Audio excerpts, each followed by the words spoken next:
Welcome back.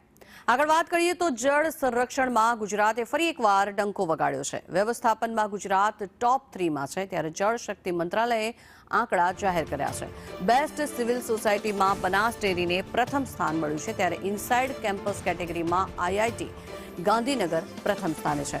Urban local બોડીમાં ભાવનગર બીજા સ્થાને, ત્યારે નેશનલ વોટર એવોર્ડમાં ગુજરાતનો દબદબો જોવા મળી રહ્યો છે.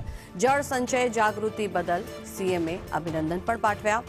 જળ સંચય કરવો એ આપણી પ્રાચીન પરંપરા છે, આ પ્રકારનું નિવેદન સીએમ ભૂપેન્દ્ર પટેલ દ્વારા આપવામાં આવ્યું. સાથે જ સૌની યોજના કેચ ધ રેઇન યોજનાથી જળ સંચયમાં વધારો થયો છે. અમૃત સરોવર યોજના થકી ગુજરાત પાણીદાર બન્યું છે, ત્યારે મહત્વનું છે કે જળ સંચયમાં ગુજરાતને મોટી સફળતા પ્રાપ્ત થઈ છે, જેના કારણે થઈને આગામી સમયમાં ખેડૂતોને પણ તેનો લાભ મળી શકે છે.